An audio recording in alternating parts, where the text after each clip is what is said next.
Samantala, sinimulan na ni Manny Pacquiao ang bagong trabaho bilang head coach ng expansion team na Kia Motors. Pinamunuan ng Sarangani Congressman ang first ever tryout ng koponan, kung saan kabilang sa mga naghahangad na mapasama sa kanilang roster ay sina former PBA cagers Rich Alvarez, Francis Adriano, Kasim Mirza at iba pa. Narito ang report ni Judith Caringal. Sa Kamara de Representantes, naka-Amerikanang dumating sa tryout ng bagong PBA ball club na Kia Motors si Manny Pacquiao.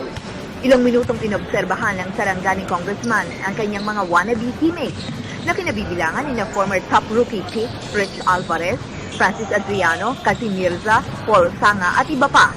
Sa panayam ng PTV Sports, nagpahayag ng katuwaan si Pacquiao sa potential na Kia Motors na makabuo ng matibay-tibay na roster.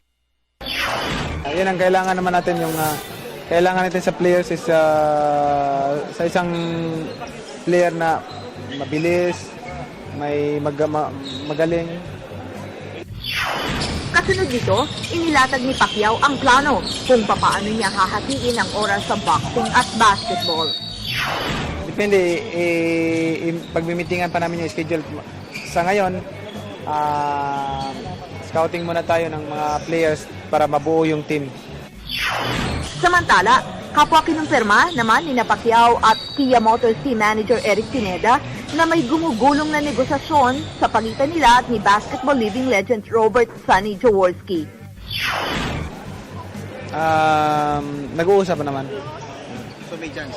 Kailan ulit kayo mag-uusap? Or nakausap pa naman si Berto? Wala pa, mag-meeting pa kami ng Kia. Pero interesado ka naman.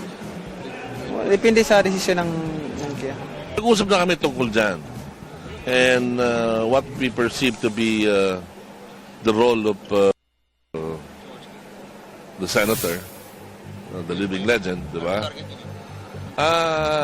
Wala pa naman pa kami na pagdesisyonan, but syempre, this point in time, most likely, he will be coming in, kung sakasakali, as a consultant. Ang Kia Motors ay muling magsasagawa ng tryout ngayong gabi bago nila balangkasin ang skeleton na lineup na ipaparada para sa kanilang maiden season sa PBA.